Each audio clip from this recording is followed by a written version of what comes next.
Friends, welcome to defence matrix. तो कुछ ही दिनों पहले हमने रिपोर्ट किया था कि कैसे कैबिनेट कमेटी ऑन सिक्योरिटी ने बड़े कैपिटल एक्विजिशन को मंजूरी दी है, जिसके अंतर्गत ब्रह्मोस मिसाइल को लेना था करीबन 200 के ऊपर नंबर में। फिर एयरफोर्स के लिए हाई पावर रेडार और क्लोज इन वेपन सिस्टम्स को प्रोक्योर करना था। वहीं पर जो MiG-29 हैं, इनके इंजन को भी अपग्रेड करना था। और जो अब अच्छी रिपोर्ट निकलकर सामने आ रही है कि ये टोटल 39,125.39 करोड़ की डील है, इसको साइन कर लिया गया है। कॉन्ट्रैक्ट जो है ये साइन हो चुका है। तो इस कॉन्ट्रैक्ट साइन के बाद कुछ और इम्पोर्टेंट इंटरेस्टिंग चीज़ें पता लगी हैं, जैसे कि जो MiG-29 UPG के इंजन होंगे, जो कि RD-33 सीरीज़ के ही इंजन होंगे। यहाँ पर हालांकि ये मेंशन नहीं किया गया है कि RD-33 M के होंगे या नहीं होंगे, पर ये इंजन इंडिया में ही HAL द्वारा बनाए जाएंगे, जिनके लिए ट्रांसफ़र ऑफ टेक्नोलॉजी लाइसेंस जो है ये रशिया द्वारा दिया जाएगा। तो यहाँ पर कंप्लीट TOT होगा, इसके चांसेस तो नज़र नहीं आते हैं, पर यह ज़रूर कहा गया है कि जो कुछ क्रिटिकल कंपोनेंट्स होंगे, इनकी टेक्नोलॉजी इंडिया को दी जाएगी और ये इंडिया में मैन्युफैक्चर किए जाएंगे, जिसकी वजह से इंडिया में ही इन इंजन्स का जो रिपेयर और ओवरहॉल है ये ज़्यादा बेटर हो पाएगा। तो अगर ये RD-33 M के इंजन्स हैं तो नेवी को भी यहाँ से अच्छा खासा बेनिफिट मिलेगा। तो इस डील की जो टोटल अमाउंट है ये 5,249.72 करोड़ है। बाकी इन नए इंजन्स के साथ हायर एल्टीट्यूड ऑपरेशंस में कैसे MiG-29 को बेनिफिट मिलेगा, इसको लेकर हम एक डेडिकेटेड वीडियो बना चुके हैं, जहां पर हमने हायर एल्टीट्यूड ऑपरेशंस में MiG-29 की परफॉर्मेंस को चाइनीज़ फ्लैंकर्स से कंपेयर किया था। बाकी जो दूसरी बड़ी डील है ये एयरफोर्स के क्लोज इन वेपन सिस्टम को लेकर है, जिसके बारे में हमने अगेन एक डेडिकेटेड वीडियो बनाया था, जहां पर हमने L&T के क्लोज इन वेपन सिस्टम को डिस्कस किया था। तो ये जो डील है ये करीबन 7,668.82 करोड़ की है। तो ये गन्स 40 मिलीमीटर की क्लोज इन वेपन सिस्टम है, जो कि स्मार्ट म्यूनिशंस को फायर कर सकती हैं। साथ ही साथ यहाँ पर AESA रडार दिया गया है टारगेट एक्विजिशन के लिए। बाकी पैसिव सेंसर्स भी यहाँ पर दिए गए हैं टारगेट को एक्वायर करने के लिए। तो ये एडवांस गन्स है और इनका जो प्रोक्योरमेंट है ये 5 साल से ज़्यादा से पेंडिंग है।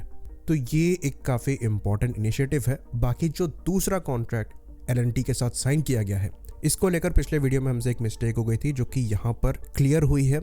तो हमने पिछले वीडियो में जब हाई पावर रेडार के एक्विजिशन की बात कही थी, तो हमने बताया था कि ये DRDO का HPR हो सकता है, लेकिन यहाँ से ऐसा रिवील होता है कि ये L&T का HPR है, जिसके लिए 5,700.13 करोड़ खर्च किए गए हैं। तो L&T का HPR क्या है, ये हम इस वीडियो में थोड़ा ब्रीफ में डिस्कस करेंगे।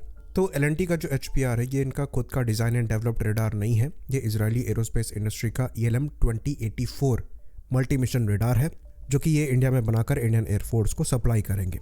तो ये एक एडवांस रेडार है और इसका एक वेरिएंट इंडियन नेवी द्वारा इस्तेमाल किया जाता है, जिसे ELM-2248 MF स्टार कहते हैं।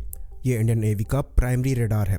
तो ये रेडार 400 किलोमीटर के अप्रॉक्स में टारगेट को ट्रैक करने में सक्षम है। तो ये बहुत एक्यूरेट रेडार है। इवन जो बैलिस्टिक मिसाइल से ये उनके इंटरसेप्शन के लिए भी गाइडेंस प्रोवाइड करा सकता है। तो L&T ने ऐसे 4 एंटीना माउंट किए हुए हैं, एक HPR में और ऊपर एक IFF को लगाया गया है। तो डेफिनेटली इन सिस्टम्स के साथ इंडियन एयरफोर्स की जो टारगेट ट्रैकिंग कैपेबिलिटी है वो पहले से काफ़ी ज़्यादा इंप्रूव होगी। तो ये 360 डिग्री की कवरेज प्रोवाइड कराने में सक्षम होंगे। ऑल्दो ये इजरायली सिस्टम ज़रूर है, पर इनको इंडिया में ही बनाया जाएगा। बाकी आगे बढ़ें तो अगली जो सबसे मेजर डील है ये ब्रह्मोस एरोस्पेस प्राइवेट लिमिटेड के साथ करी गई है, जो कि 19,518.65 करोड़ की है। इसके अंतर्गत करीबन 200 के ऊपर ब्रह्मोस मिसाइल प्रोक्योर करी जाएंगी और ये मिसाइल इंडियन नेवी को जाएंगी। तो ब्रह्मोस मिसाइल इंडियन नेवी की प्राइमरी एंटीशिप मिसाइल होने वाली है। तो जिस तरीके के वॉरशिप इंडक्शन इंडियन नेवी द्वारा फ्यूचर में करे जाएंगे, उस चीज़ को दिमाग में रखते हुए ये डील सिग्निफिकेंट है।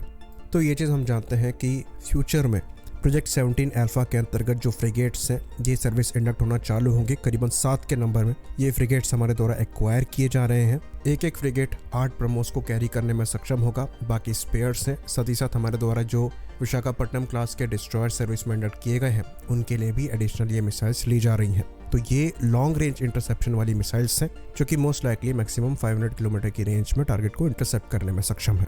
तो ये काफ़ी वेलकम मूव है कि आम चुनाव से पहले ये इम्पॉर्टेंट एक्विजिशन कॉन्ट्रैक्ट जो है साइन कर लिया गया है और इंडियन आर्म फोर्सेस की रिक्वायरमेंट जो है ये आने वाले समय में पूरी होगी। आई होप इन्फॉर्मेशन यहाँ पर क्लियर रही हो। इसी बात पे इस वीडियो को हम ख़त्म करेंगे। लाइक करिए, सब्सक्राइब करिए। जय हिंद।